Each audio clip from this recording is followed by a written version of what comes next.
Well, good morning, everybody. Thank you for joining us early. This is Brett Augustine. I'm a business advisor for North Central Texas Small Business Development Centers, the leading provider of assistance for small businesses. We are grant funded, which allows us to offer services at no cost. Today, we're going to be with Ashley Cook, how to write a top-notch website and copy. And if you missed, this is part 2 of part 1 is actually on our website. You can go back in time. We'll put that link in the chat box so you can go back there and see part 1. But today is part 2. And for those of you that don't know Miss Ashley Cook, she's creator of Lane Copywriting. She's got 13 years of sales, marketing, and analytics skills, as well as shifted into serving small business owners. Developed copy for multi-million-dollar brands, social media influencers, and small startups. She's a copywriter as well as a copy coach. Ladies and gentlemen, Miss Ashley Cook. Thank you so much, Brett. We are going to hop right into it. So let me get that going there. So for part 1, this is a 3-part series, as Brett mentioned, on how to write a top-notch website. And one of the reasons why it's broken up into multiple sections is because a lot can go into writing copy for your website. There's some preparation work to know. There's the actual writing of it itself, and then what do you do afterwards? So this 3-part webinar breaks that into kind of the before, during, and after stages of writing web copy. So if you joined us for part 1, we talked about the 10 critical pieces of having a website, those 10 must-have components, how to start structuring your website and your web pages. So that goes into what are the actual pages that you want to have on your website, and then how can you start to break down and understand what you want on each page within that site. And then we wrapped it up with 5 simple steps that you can start taking before you write your website. And that had to do with research, going and checking out websites that you like and don't like, kind of trying to get a feel for that, getting really clear on who your target audience is, your offers, how your offers really will benefit and transform their lives. So a lot of that really important foundational work. And today's goal is we're going to go into how to start writing your website. How do you actually start putting your fingers to the keyboard or pen to paper and get your website written? I'll then cover 7 time-honored writing techniques so that you can craft a compelling website that you love, that you're excited to share about, that'll draw your visitors and your ideal clients in and get them to take that next step that you want them to take. And we'll also, on the flip side of that, cover what are some of those 7 fatal mistakes that you want to avoid at all cost when it comes to writing your website copy. And then we'll wrap it up with how to create your website copywriting plan so that you can start to write or rewrite your existing copy for your website. Now, if you have any questions along the way, I do have the chat box open, so I'll see those as they come in, and we'll be able to answer them. So please definitely drop those links into the chat feature. All right, so we'll just dive right in on how to start writing your website copy. So you've done kind of this preliminary digging and research, and you've gotten the clarity that you want, and you have some ideas of what you like and you don't like, and your brand tone and your voice. So how do you start to pull all those pieces that are kind of floating around your head into a cohesive website? Well, the first step is deciding the flow of your page. So one of the reasons of going through and finding websites that you like is to get that look and feel, but also to start materializing how you want the design elements to look on your page. So when you're thinking of a home page or an about page or a product page, there are so many different ways that you can go about structuring that. And there are even more ways that you can go about presenting the copy on your page. So what I always recommend is you don't have to start from scratch. You don't have to recreate the wheel here. So find a live website and one that's already existing. Find 1 or 2 that you love in terms of their actual layout of their pages, how their words are presented. Do they have, a big chunk of text at the front and then images that alternate, or maybe they have videos, or they present their copy kind of divided out in really cool ways that you would love to have on your site. So finding examples of copy in real life that you love, or examples of websites, will be really helpful, so you can have kind of that foundation piece, and it starts to formulate a roadmap for you on how you want to write your website. What you can also do is use a pre-existing template. So depending on what platform that you use, if you're using like Squarespace or Wix or another website platform, many of them offer done-for-you templates that you just apply that template to your website and it'll do it for multiple pages on your site.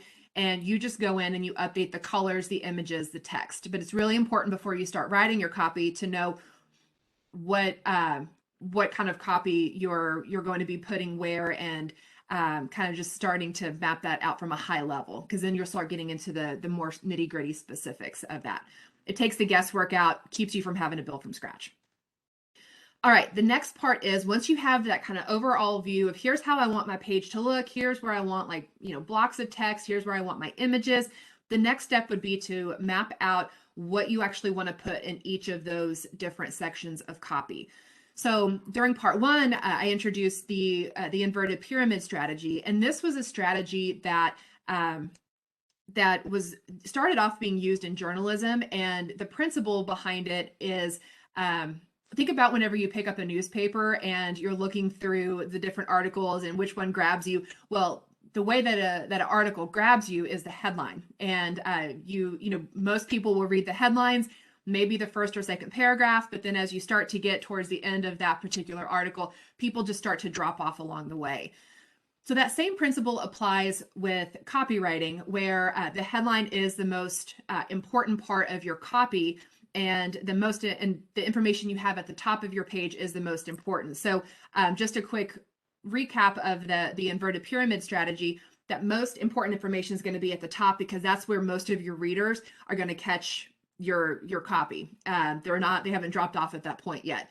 So as you start to move down in these different chunks of copy on your page, you'll start the information that you're including will be start shifting more from that must have to nice to know. So you'll have more of those supporting details, background information, and end up with that information that has no bearing on their decision or not. So when you think about what actually influences your buyer to or your visitor to turn into a buyer, they got to know that it's, they're in the right spot, that the offer is something that's appealing to them. It's that who, what, where, why. Like, why should they care about what it is you're offering? That copy is really important to have at the top, front and center. And then some of those other details that support that would be a little bit later on. So as you start to map out your copy sections, use this inverted pyramid strategy to start deciding what you want to put in each of those different sections. So then when you start to have kind of the body of your page mapped out, what I recommend is before you actually start writing those individual sections, start working with a strong header.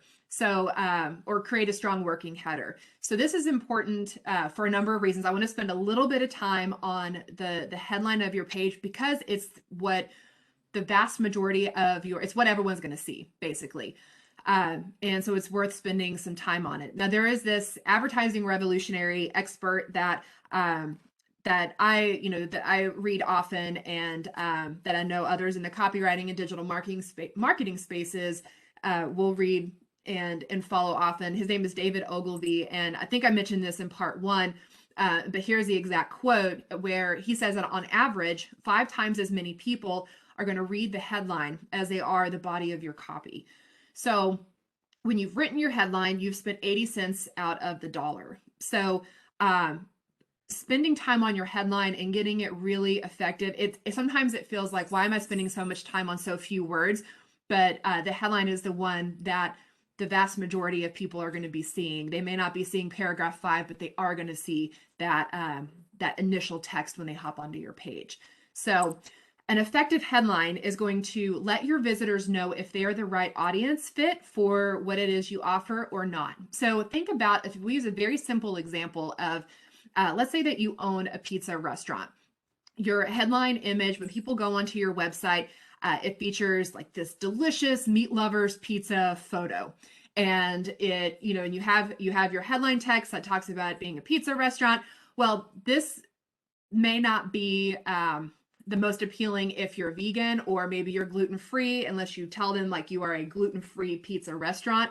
So you're going to have people who come on who may not may or may not resonate with the meat part or the normal traditional wheat part. But if you flip it to the other side, and let's say you have a vegan restaurant, having that terminology that you are a vegan restaurant, plant-based menu, that's going to be incredibly important should you get an unsuspecting meat eater who finds their way onto your website and is like, oh, that looks good. And then come to find out later on, they're like, oh, but it's vegan and I'm not a big fan of vegan food.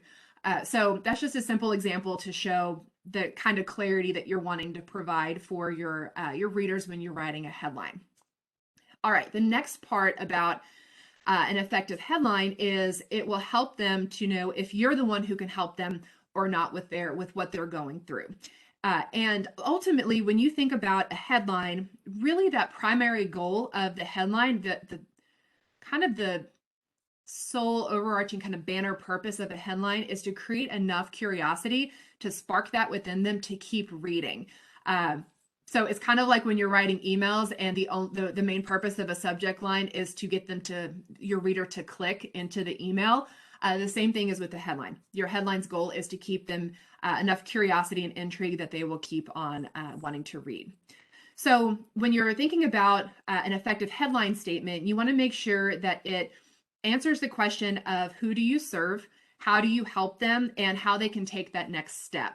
So there's a couple different ways you can go about writing, or I guess approaches you can take when it comes to writing a headline statement.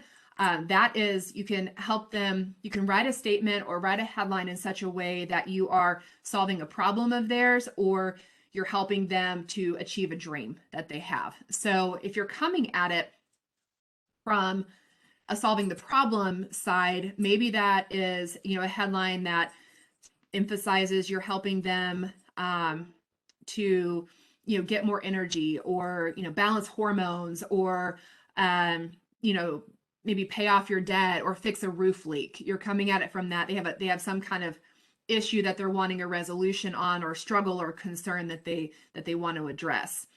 And the alternate side is on the achieving the dream. Maybe it's not so much a pain point as it is a goal or an aspiration that they want to achieve. So think of if you're an advisor and you help a financial advisor or financial planner, and you want to help your clients to retire early, or maybe you're a travel agent and you want to help design that perfect family vacation for your clients. That is more of that aspirational dream state. So those are a couple different ways that you can approach your headlines. I'm now going to go into some examples so that we can actually see some actual real live websites. I pulled these down just this week, so they're fresh, they're out there, and we can kind of start talking through some of the strengths and opportunities of those. There is a question here: is there going to be a recording shared after the webinar? So yes, this webinar is recorded, and it will be on the YouTube channel within. Let me get that link in case you missed it earlier. There it is. So if you go to this YouTube channel, then you'll be able to see this webinar and then all the previous ones through the SBDC. Well done, Ashley. Thank you. I learn and I remember. All right, so let's look at some examples. So this is, the first example is a roofing company that is based in Chattanooga. And when you look at their headline, it says roofing, gutters, and skylights in Chattanooga, Tennessee. We offer roof repair, roof replacement, skylight installation, and so much more. And then there's a contact button or a button underneath that says contact us. And they also have this icon over here on the right side that says they've won a Best of the Best award. So what I love about this headline is they're very clear. You know that they are exactly what they do. They do roofing, gutters, and skylights. They're in Chattanooga, and that is really clear. And the next step is contact us. We want you to contact us. I also like that they put that award that they won up there. It's recent. It's a modern award, and it helps to create that social proof and that which can build credibility and trust, that trust factor with their visitors who are on it. So the way that this is set up could differentiate them from other roofing companies that may not have won an award, or maybe they don't they don't provide a skylight piece or something. That this really is very clear. Now, they're also coming at it from, if you're looking at like a dream versus problem perspective, they do emphasize the more of that pain point or that solving a problem perspective. They're taking that approach. So they do that through repairing and replacing. They're using words like that. So you're going to call them if you're starting to see a roof, a leak in your roof, or you have some kind of storm that blows through and you need damage repair. Now, one opportunity area that I saw for this particular website is we don't actually know if they do residential, commercial, what type of roofs they repair, or what types of for what types of facilities they're installing skylights on. So it's not until you scroll down that you actually see that it's for homeowners. So one simple update they can make to make their this upfront headline section even clearer is they could add in that subheader, we offer homeowners roof repair, roof replacement, sky installation services, and more. So they could actually add that homeowner language into their headline to be even clearer. All right, this next example. So just by looking at this, what do you think that they do based upon what you see? What do you think this company does? Just drop it in the comments if you have an idea.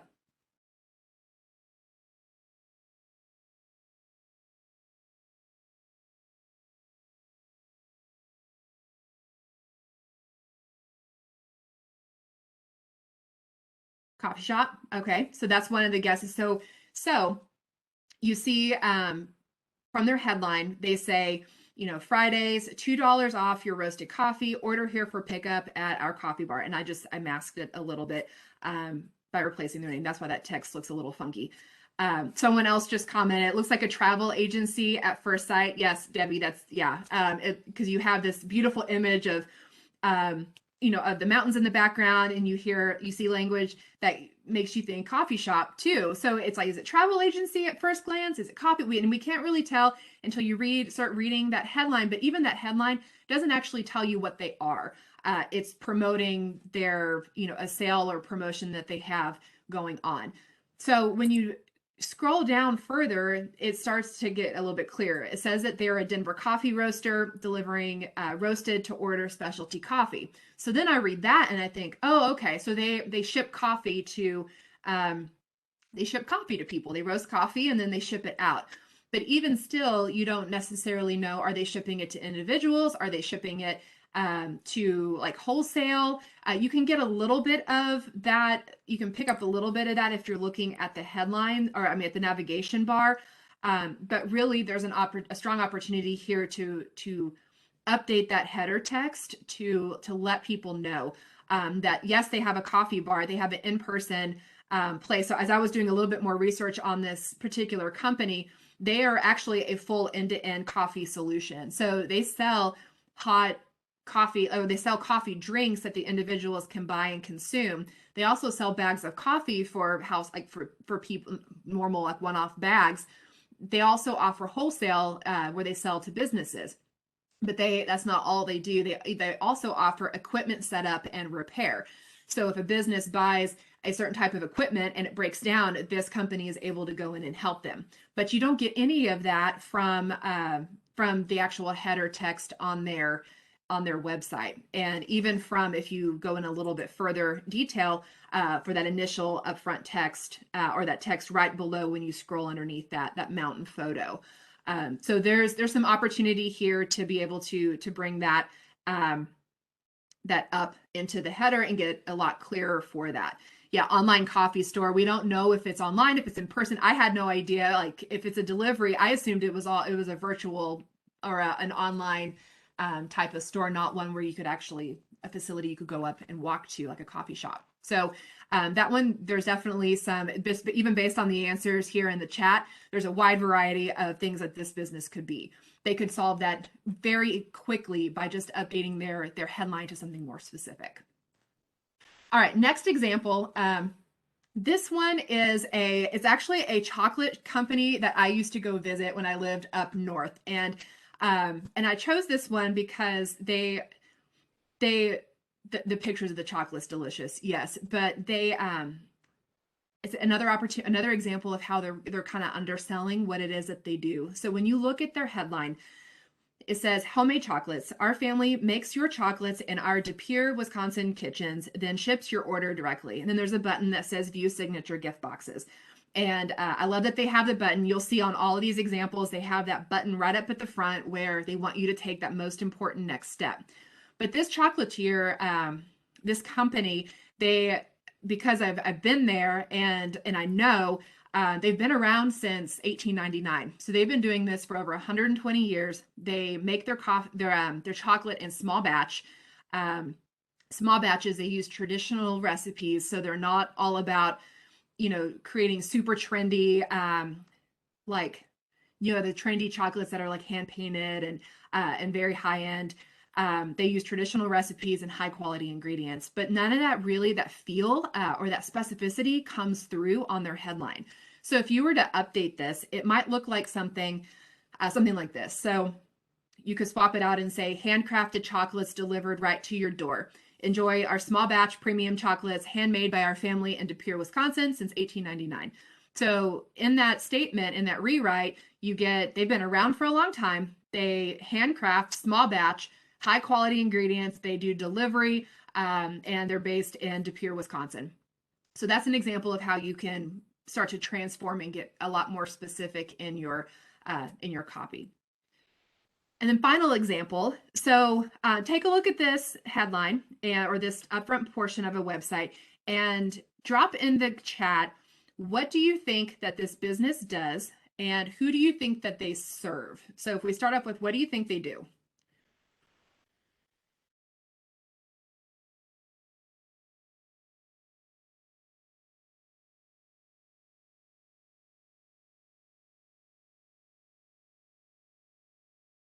So clothes, fashion consulting, sell clothes, help people find the right clothes for them. And then who do you think that they serve? Who is their demographic, like the right fit for their offer?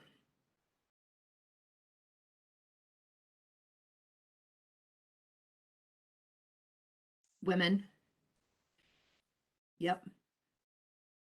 Yep.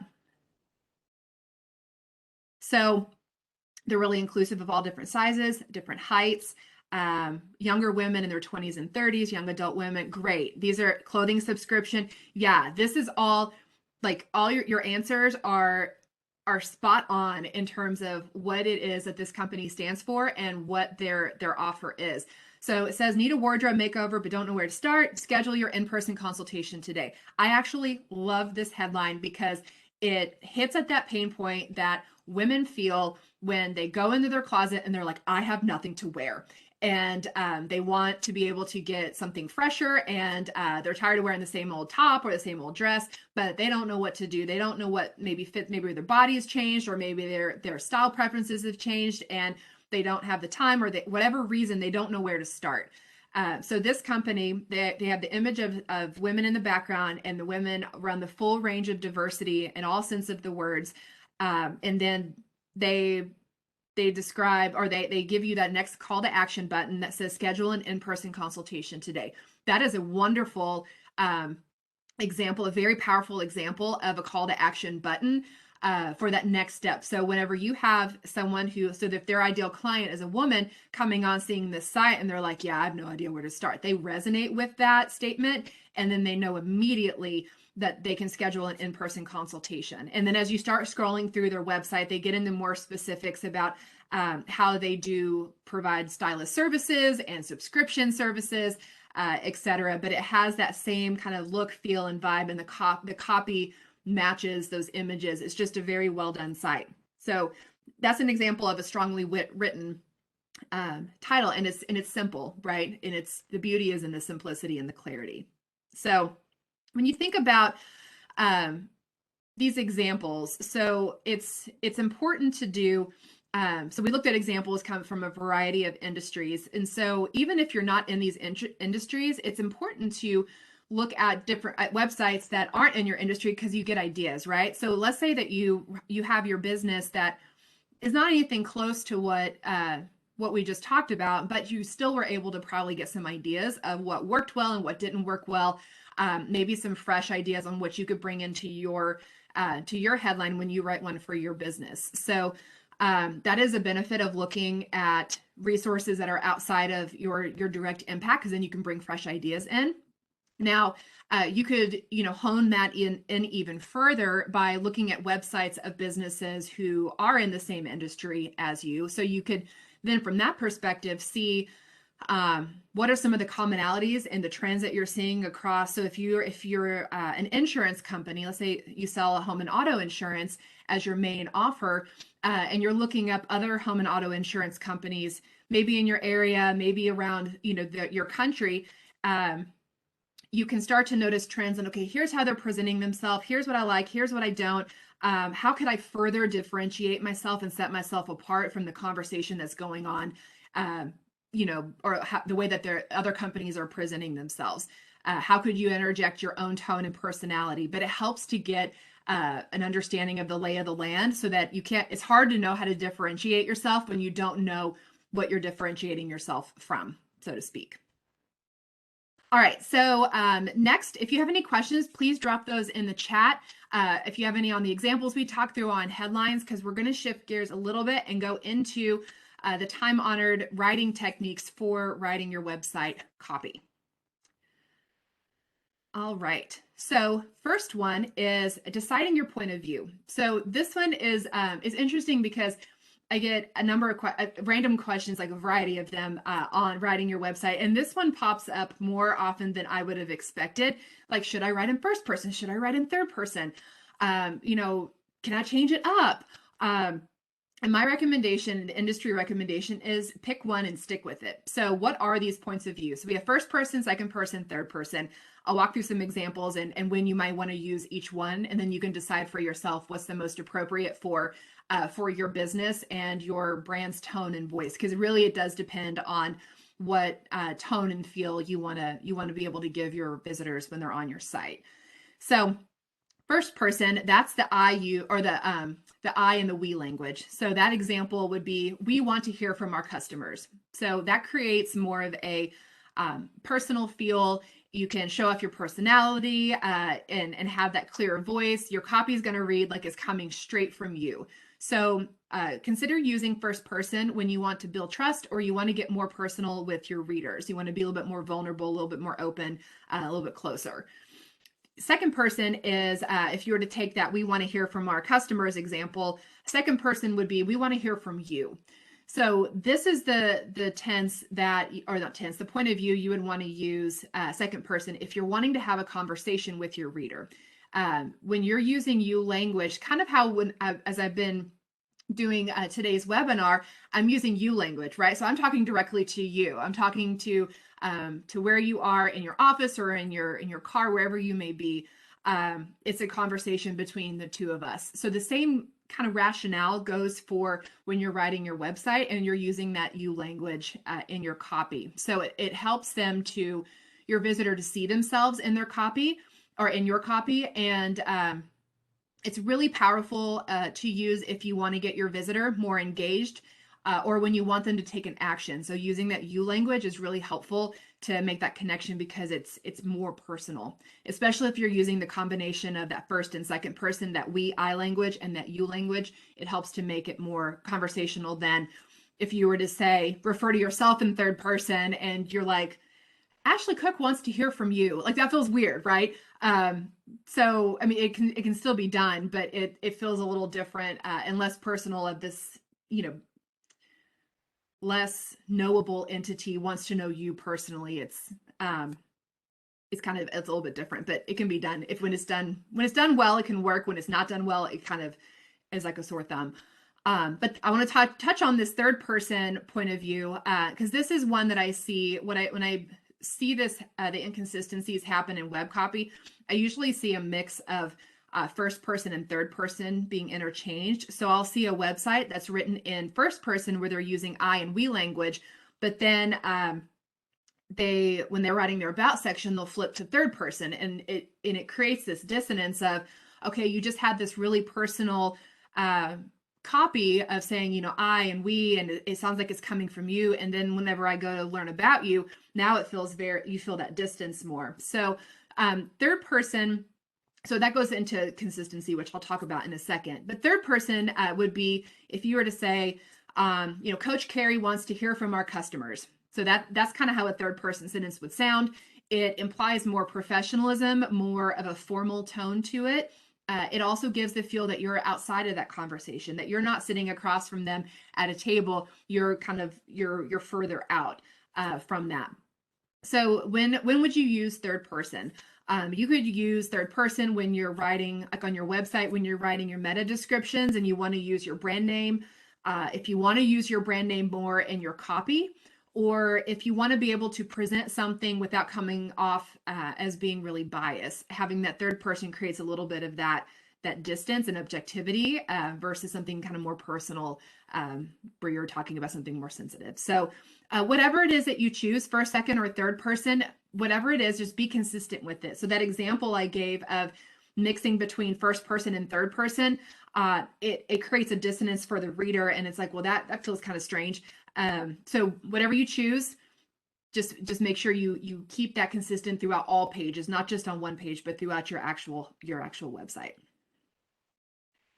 All right, the next one is around using your headers and subheaders. So we spent quite a bit of time talking about your headers, but your use of subheaders, that can help you to stay organized whenever you start writing. So once you've decided what your copy flow is and your different sections, those sections will then have subheaders that introduce what they are. So for example, if we take that roofer, gutter, skylight installation company in Chattanooga, their three main services are roofing repair, gutter installation, and skylight installation.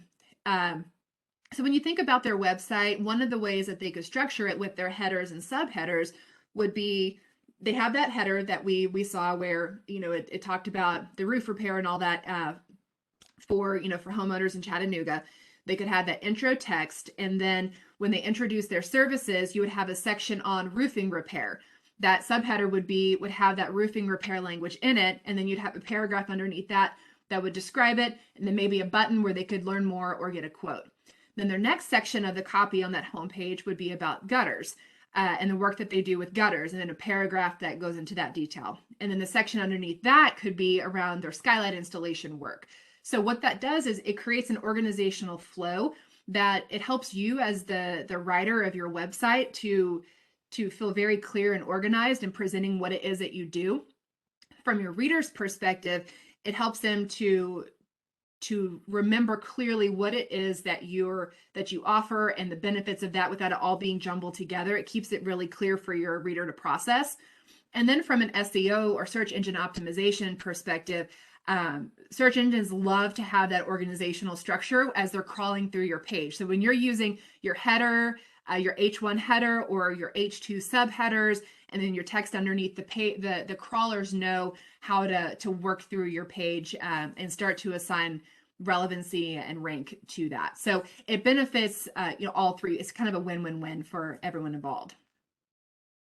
All right, so this next technique is around leading with benefits. So the reason for you want to have both features and benefits, but you really want to lean into the benefits and the benefits of your products, the benefits of your services. And the reason for this is benefits translate for your visitor what your features can do for them. So I'll say that again, benefits translate for your visitor what your features can do for them. So it's not safe to assume that when your reader or your visitor reads about your features, that they know what that's going to do for them. That's partly because they're not in your industry. They're not as close to it. They don't necessarily know the cause and effect relationship that features and benefits have. So they may not know the nuts and bolts of what those features can do for them, but they'll know how they'll feel when those nuts and bolts are working well. There's a saying that I love that really explains it well that says, people don't want braces, they want a beautiful smile. So yes, they want to know about what the process is going to be like. Like, is it going to be uncomfortable? How often do I have to go in? What kind of material do you use? What's the process like? All those are really important. But at the end of the day, they're buying the beautiful smile. And that's really that benefit-driven language. So I want to give an example. This is of a company that is based in Kansas City, and they have classes and provide like infrared sauna services, etc. So this is a snapshot of their main header.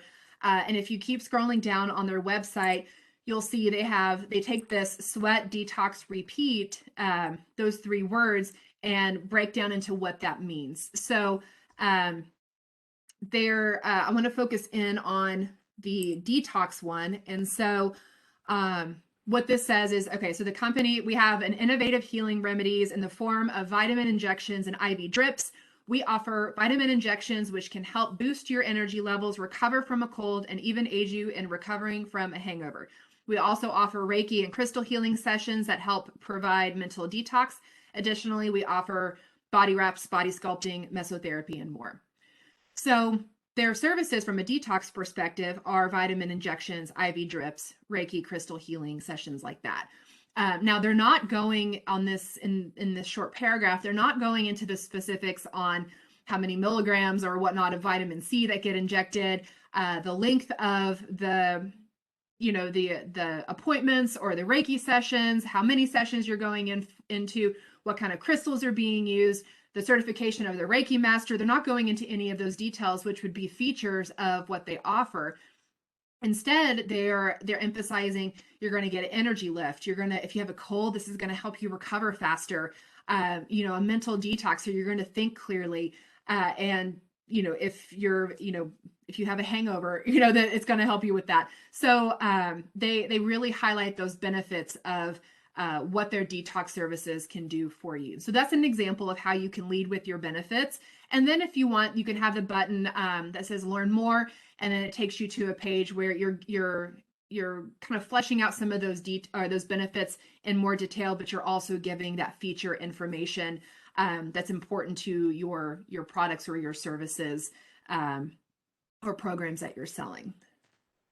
All right, the next technique is around keeping it simple and concise. This one is more helps more when you're in the editing phase, but when you're first drafting, I recommend that you let your copy kind of free flow because you can always clean it up. But when you're thinking about writing, and as you're going through writing your copy and writing your different sections, so if you use that example of the sweat, detox, repeat, what is the simplest way that you can communicate about your services? The simplest way to communicate about detox, that example that we just walked through was a really straightforward explanation of what they do. So as you think about translating that into your services or products that you provide, what's kind of the shortest path to explain what you offer and how that will benefit your reader's life? So if you can say it in fewer words that are simpler to understand, do that. That way your reader can digest that quicker and understand instead of having to sift through piles of words. Also, keep it to one idea per paragraph. So so from a copywriting perspective, we have to undo a lot of what we were taught in the traditional ways of writing, like when we were back in school and writing research papers, because copywriting is writing, it's the conversational, it's conversation in written form. So it does break through quite a bit of those formal English language type of grammar rules and such. But there is one tip from back in our research paper writing days that I do recommend, and that has to do with keeping one idea per paragraph. Now, you're writing significantly shorter paragraphs than what you would in your research paper, but having one idea per paragraph has a couple of benefits. So why this matters on a website is it helps from a visual standpoint. So you're breaking up your copy into smaller, shorter chunks to read. So even if you have, like, if we use that roofer example, the Chattanooga roofer, and you have a paragraph or you have a page that's talking about your roofing services, it's taking, if you're wanting to talk about the quality materials and your level of customer service, break those into 2 paragraphs, because those are actually 2 different ideas. And that helps from a visual standpoint, but it helps your copy to be more reader friendly so that your readers don't get overwhelmed with reading one big block of text or getting muddled in that messaging. It helps you to also keep very clear in what it is you're trying to communicate, so you don't end up bouncing back and forth between your roofing material and your customer service. It also helps when you're writing. We mentioned this in part 1, you're writing for the in-depth reader. So you're writing that level of detail that is beneficial for the reader who reads every word and wants to know everything. But you're also writing for the skimmer, the one who's wanting to hit the high notes. So when you're writing in one idea per paragraph and you're keeping those paragraphs very short and concise, you're helping your skimmers to digest more of your content. So if you think about from a skimming perspective, they're looking for bolded words and phrases. Maybe they're reading the first sentence or so of each paragraph. Now, if you have one big long paragraph with all your text in it, they may only be reading a few of the words in that big paragraph. But if you start to break that into smaller paragraphs, then they're reading more of your content because they're reading the first sentence or so of each paragraph versus multiple paragraphs versus just one big one where they may only hit a few words. So they digest so much more with 5 shorter paragraphs than they do with one longer one. And it also helps from keeping your paragraph short in one idea kind of per paragraph from a mobile phone. When you're thinking about how your website shows up on mobile devices or your different devices, when you're writing on a desktop, a paragraph sure looks a lot shorter than when you're on your mobile phone or on your tablet. So keeping your paragraphs concise and one idea per paragraph can really help out with that. And that's the example of that. So let me go to the next one. Address all obstacles or possible objections. So what I want for you to do is think back to a time, to any and all times that a potential customer told you no, or did not buy, or walked out of the store, or they abandoned cart and didn't follow through on the purchase. Or maybe they left you feedback or a Google review or something. Think back to all of the reasons why a customer has ever told you no and start listing those out. And they could be major, they could be minor, they could be really important, they could be trivial. Just think through all those objections that keep your ideal customer from converting into a buyer. You want to make sure as you're writing across your website that you're including and addressing all those different obstacles. I'll give you a tip for how to do that in our last section, but this is one when you're writing, you want to make sure and answer all those in. So for example, if their concern is they're nervous about investing a large sum of money into your fitness program, or if you're a nutritionist coach or nutritionist, maybe you have something in your copy that addresses a money back guarantee or a payment plan or something that helps to alleviate that concern. So you're wanting to make sure that any barriers that could keep your buyer from buying is removed through your web copy. And you can do that throughout your pages, and I'll give you a specific tip that's a really powerful way to address those obstacles if you can't find a place to put it as you're drafting. Okay, and then the last tip or technique when you're writing is letting that first draft just flow. We put so much pressure on ourselves to try to get the first draft right the first time. And the goal of the first draft is just get it out of your head. It could feel ugly, it could feel gross, it could feel all over the place. Maybe it feels like you're bouncing all over. Some of the tips we talked about like mapping it out and knowing what to put in each section will help to provide that structure. But still, your first draft is your first draft. It's not designed to be perfect. It's not meant to go live. It's just meant to get out of your head. So let that first draft flow, and don't worry about editing as you go. That is a surefire way of getting stuck in writer's block and actually not making progress on your website. So when you're creating your website copy, you're wearing 2 hats. You're wearing your writer's hat and you're wearing an editor's hat, but not at the same time. So once you've drafted, you take off your writer hat and you put on your editor one. It's a very different mental space, because once you go to edit, that's when you're looking at, okay, where are the redundancies on the page? Where am I repetitive? Where am I kind of getting rambly? When you edit, that's when you can start to be ruthless with any of the fluff, where you're trimming the fat out of your copy. You're saying, okay, well, this kind of feels like really complicated. I can make this point quicker. And so you're changing that up. Or you could even go so far as like major shifting and reconstruction of how you even wrote your copy. But that's a very different headspace to operate in as an editor than when you're writing. So when you're editing your copy, know that every word should serve a purpose. So when you're editing, do be ruthless with what you cut out and what you keep. So ask yourself when you're reading, is this necessary? Is this piece, this sentence, this paragraph that I'm reading, is it necessary to what I'm trying to get across? How relevant is it for my ideal reader? Why is it important for my ideal client or my visitor to my website to know this? Why is that important? Why does that matter? And then how could I communicate this quickly or more simply? Those kinds of questions will start to help you to be able to kind of critically engage with your web copy and start to refine it and hone it down for your, before you go and you hit publish on your site. So I usually recommend once you write and once you edit, you allow a little bit of space in between so that it's really hard to just flip into editing mode instantly. You've just written your copy and it feels still very fresh and very close. Giving yourself some time creates that space so that you can see and re-engage with those edits with a fresher mind, and you can see kind of those opportunities a little bit clearer. They pop more whenever you create that space.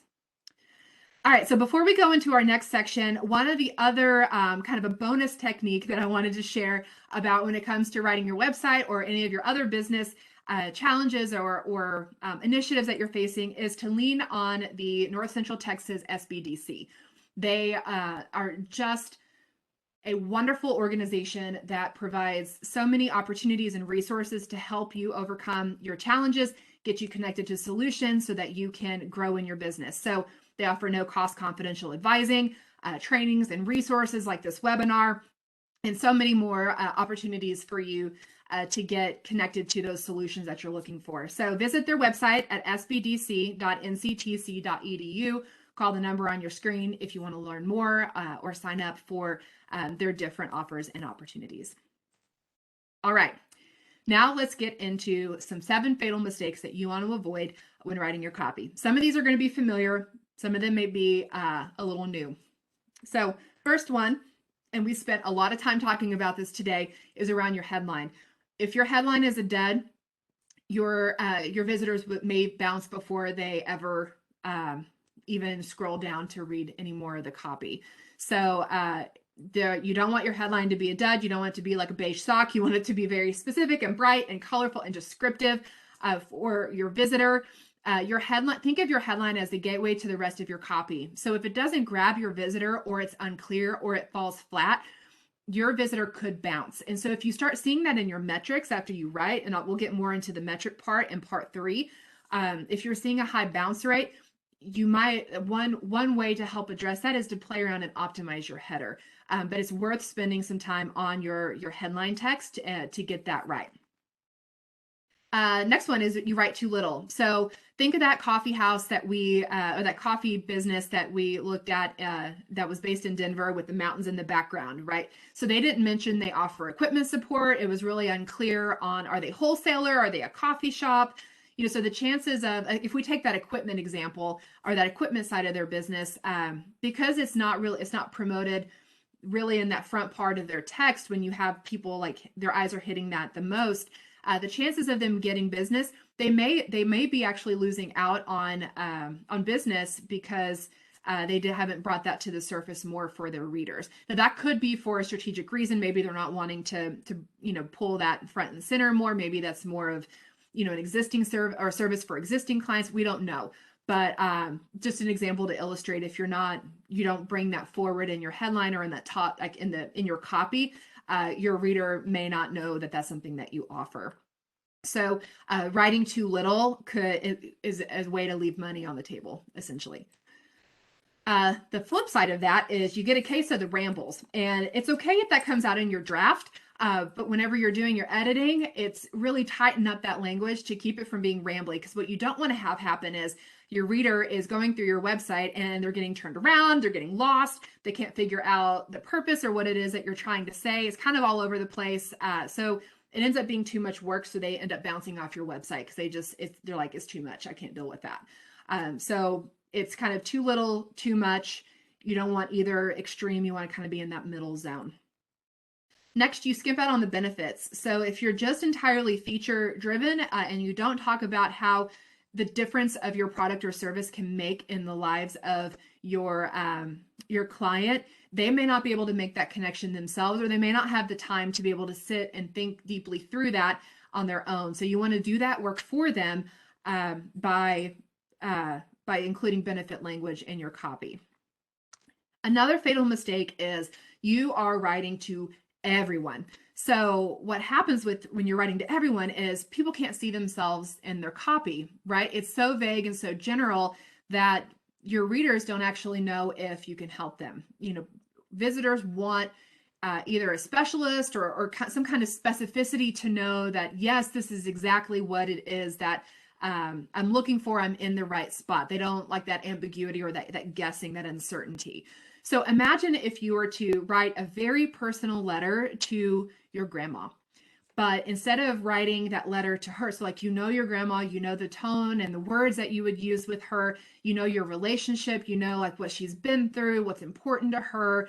Maybe she's going through, some different struggles or health issues or issues, with your grandfather, who knows? But because your grandma, her well. Now imagine you're writing a very personal letter to her, but instead of writing it to her, you're doing it from the mindset if you're trying to actually write to your aunts and uncles and your cousins, your whole family. So it becomes virtually impossible to write with that level of specificity to your grandma, to get specific when you're trying to write to everybody. So part of knowing your ideal client and getting really clear on what they're going through and how you can help them is that you can write that very personal, very specific copy to help them. Or to let them know when they read it, they're like, oh, she's speaking to me. He knows what I'm going through, etc. All right, another fatal web copy mistake is, we talked about this earlier, you're inconsistent with your use of first, second, or third person. So this actually ties into a the larger picture of inconsistencies on your website. So it's not just your first, second, or third person point of view. It's also things like if you're using grammar, spelling, punctuation inconsistencies, if you have an inconsistent tone across your pages.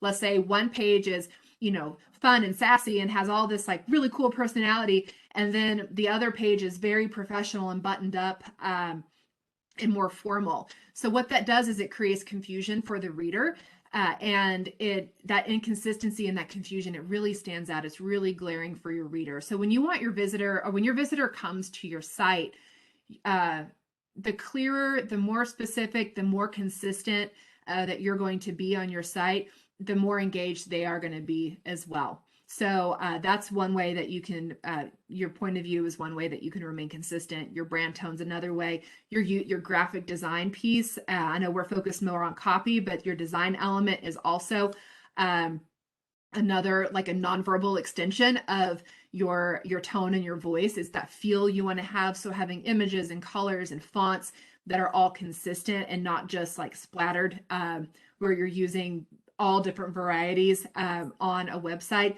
that's an important part too in the whole consistency piece. All right, this last one is really important, and it doesn't quite get as much attention as it probably should, but this last mistake is you're writing copy that doesn't feel aligned to you or to your brand. So this one is very personal, because if you are not excited about your website and you don't love your website, you're not going to want to recommend it to others to go check out. It's just going to be like if you were to have a salesperson sitting in the back room all the time and you never bring them out onto the floor or onto to your front desk. So your website is something that you should love and feel proud of, and it should represent who you stand for, what your business stands for, how it can help, and it should be something that you love, not something that you just tolerate. So writing copy that feels aligned to you and to your company is incredibly important, because that does show through, and it does have an impact on your business and with your clients. All right. So the last section here that I want to touch on is, we've talked through some different writing techniques and some areas to kind of avoid or stay away from when writing your copy. So how do we kind of bring this all home and create your website copy writing plan? So first I want to pause and see if anyone has any questions or comments about what we talked about so far. And it's going to give me a chance to drink some water. If anybody has any questions, go ahead and drop them in the chat, or you can unmute yourself and Ashley will be happy to take your questions.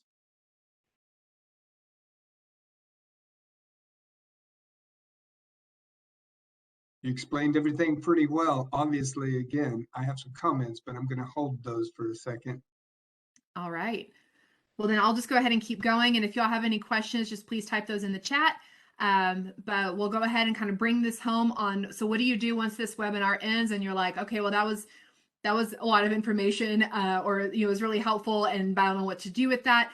This section will help you to know how to do take some very specific next steps. So when you're creating your website copy plan, what I recommend first is, once you understand or know that you want to write a website or rewrite a website, list out all the pages that you actually want to write. So it helps to get a Google Doc or a piece of paper or a dry erase board, something where you actually write down all the different pages. It's a home page, about page, testimonials, services, products, etc. Like, what are contact page? What are all those pages that you want to have on your website?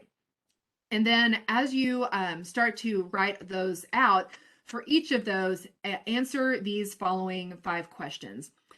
What is your page's purpose? Why? What is it? What is the goal or objective of having this page? What is it that you want to communicate? Then what information needs to be included in that page to reach that goal? What are all those different kind of subsections or categories of subcategories of information in that roll up to that page and its purpose? The third one is, what is the most important message I want to communicate on this page? What is that overarching goal or message I want to get across for my visitors, that if my visitors were to read this page, what would be that big takeaway I want them to have? Fourth, why should my readers care about this? So this starts to get into that benefits, a little bit of that benefits language, but it's another way of saying it. Why should they care about the content that's on this page? So for example, on your about page, why would your reader care about your what's on your about page? Well, maybe they want to relate to you. They want to feel like you understand them, that you have some kind of background or experience or credentials or expertise that is going to be relevant to them. A lot of times when we write about pages, it can be just a resume list off, but it doesn't really give a flavor or a flair on, would you be, like, if you're a practitioner, would you be pleasant to work with? What are your core values? Do you sit and have spend the time to answer questions and listen? Is listening to your patients a core value of yours as a practitioner? Where did you go and get your education? What is it that you learned? What was your path? Why are you passionate about helping this particular type of patient? So even when you're writing your about page, you can structure it and write it in such a way that really communicates that the parts of your experience, it positions you as that go-to choice or go-to expert that can help your clients. So even if you're writing about yourself, that spotlight is still on your reader. And one way to do that is by asking, why should my readers care about this? And then the last question to ask whenever you're writing on your pages is, what one action do I want them to take on this page? So if you're thinking about like that stylist page, that fashion stylist one, it was set up your 1-hour consultation. That was their main goal for that page. So if you're thinking about, maybe it's, you sell a product on the product page, maybe it's a checkout or buy, a link to take them to add that to their cart. So think about, what one action do you want them to take on that page? And it's okay if those actions can differ from page to page, but you do want to let them know that there is an action, that there is an ask that you have for them when they're on that. Okay, we have a question before I go to the next one. Interesting and very clear. Thanks so much. Will you be signposting a next section to which are the best providers, or is this part of another course? I registered a domain, but no idea who the good hosts are where I can set up. You mentioned a few along the way. Oh, okay. So that's a great question. That one, so there are a number of so Squarespace was the one that you were referencing. There's Squarespace, Wix, GoDaddy, there's WordPress, there's a number of different platforms that you can choose. So Squarespace and Wix are more graphic, like they're user friendly. Like you can go in and download a template or apply a template that you can just swap out. It's a little bit more user friendly, less super technical. WordPress is, I have a little bit of experience in WordPress. I've built sites in Squarespace and Wix. I've done some updates on the ones in WordPress. That one's a little bit more of a technical feel, a little bit less. You kind of figure your way out in it.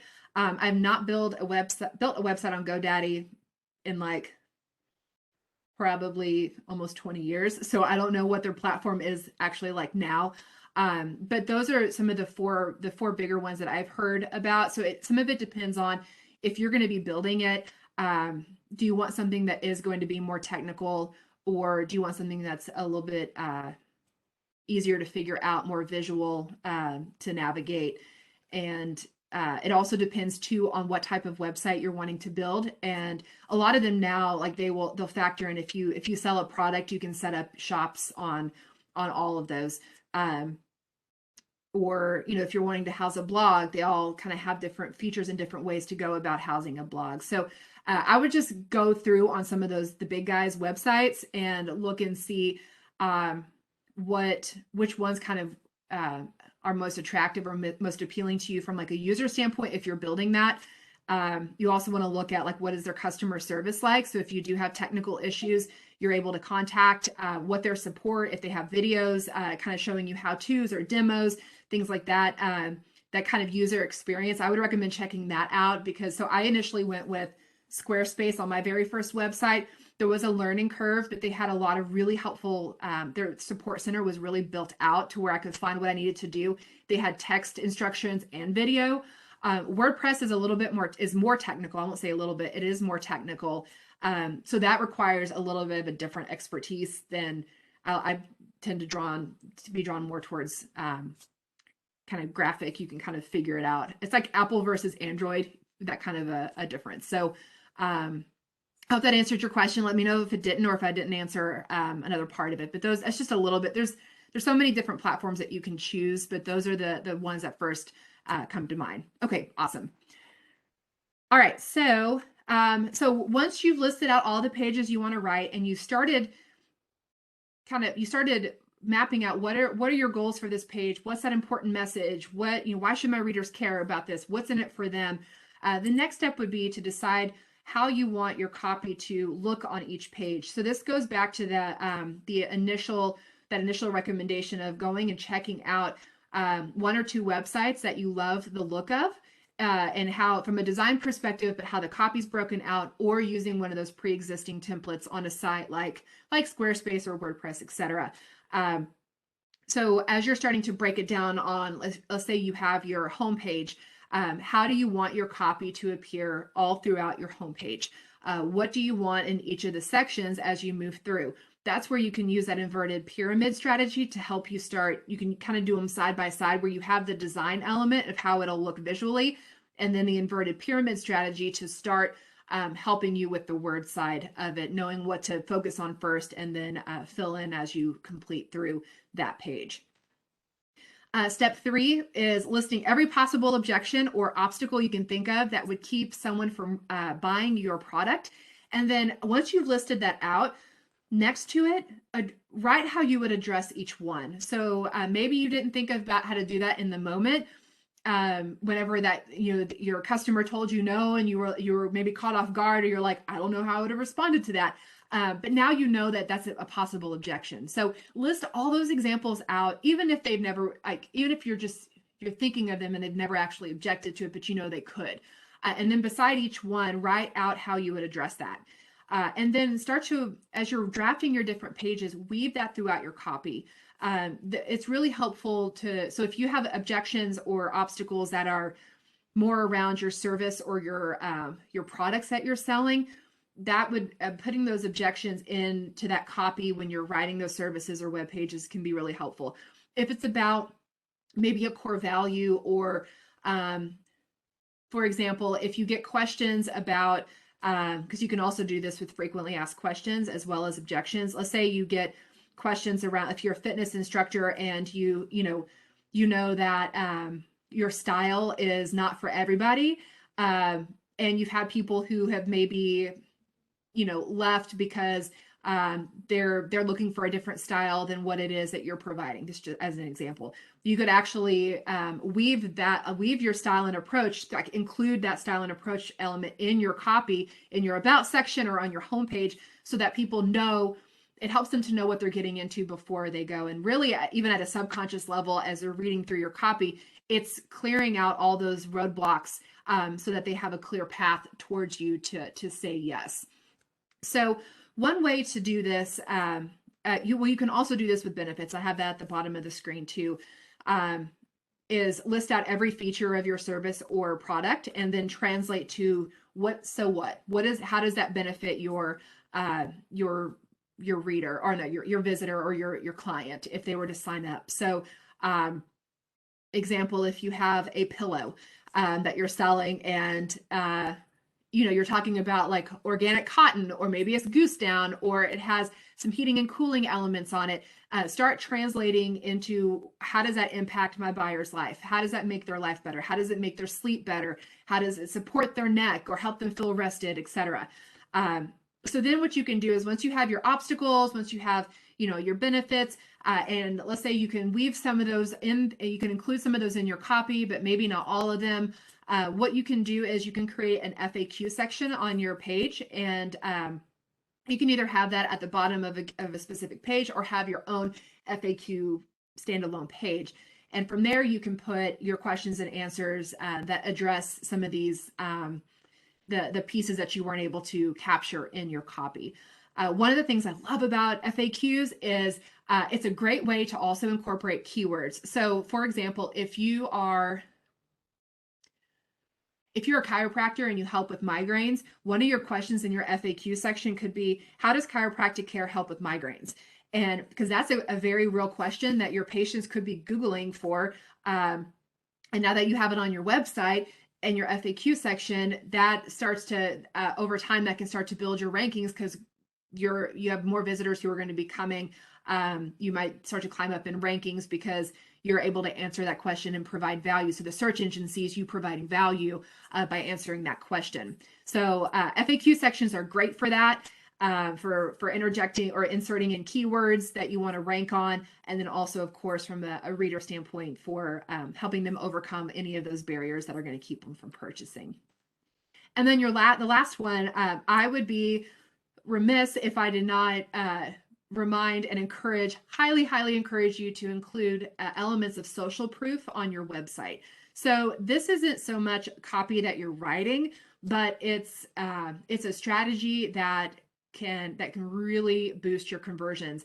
And here's why. So when you have social proof, these are ways that you're showing other people that you are credible, that you get the results that you're claiming, that you are an authority or an expert in your field. They include, I just have some examples of them on your screen. So like your trainings and your education, your certifications, any other credentials that are relevant that would be important for your reader to know, or your ideal audience to know, any endorsements or media appearances, and then of course your testimonials, reviews, or case studies. So one of the benefits, we talked about this in part 1, but I'll mention it again.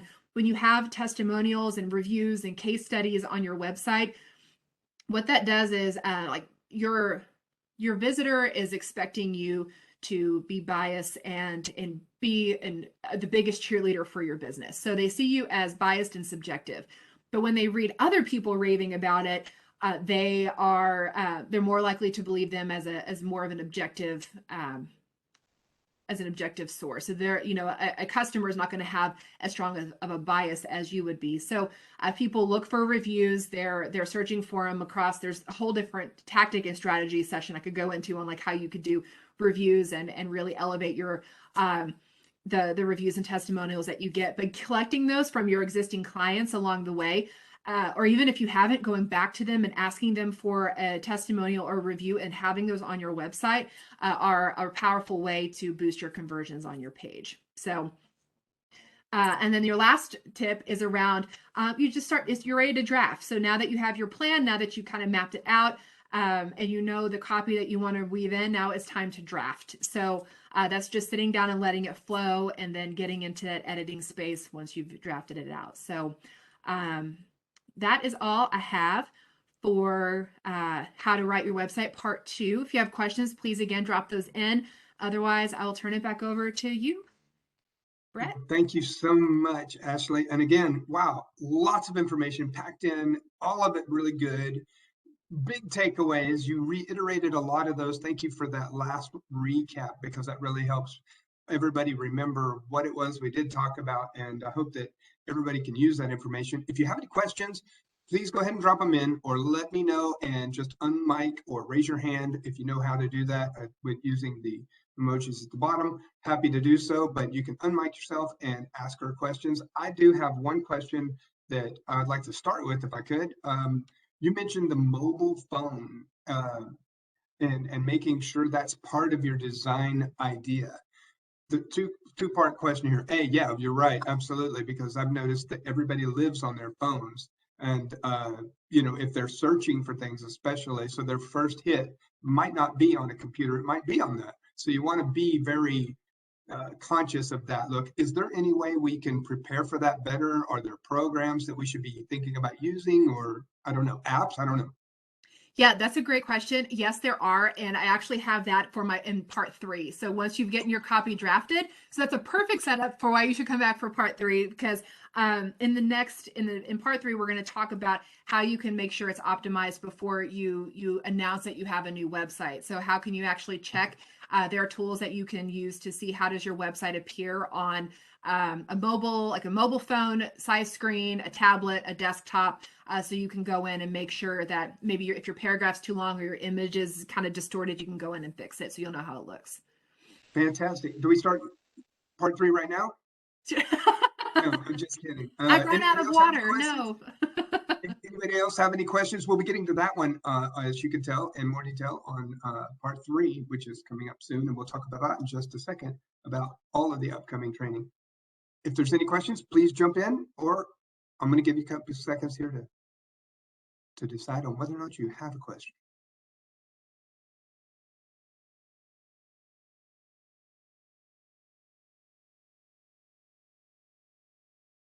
They're intimidated, Ashley. I'm gonna say you answered everything, and they took lots of good notes, and they're Or all I just fire hosed them and they were laying flat out on the ground, which that's okay too.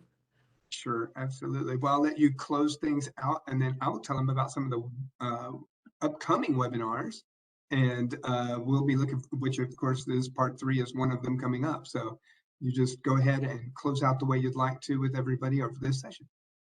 But by the time we transition into part 3, the focus for that is going to be, I'm going to provide you a writing checklist. So once you've drafted out your copy, just a simple checklist to make sure you hit on all those high points.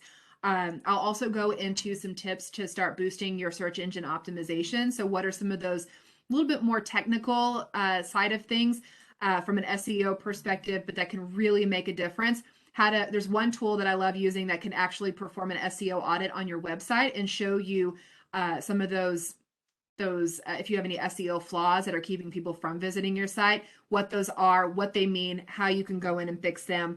And then I'll, of course, also show you how some different tools that you can use to see how your website appears on different devices, so you can get it all polished and ready, and get it ready for your visitors to come flocking to. So come next week. Absolutely. Well, thank you so much. We appreciate it.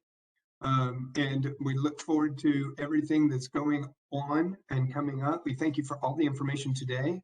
Again, thank you for this. If you're catching this before, remember there are 3 parts to this, and one of them's already done. Go to that website that was in the chat box that shows our YouTube channel.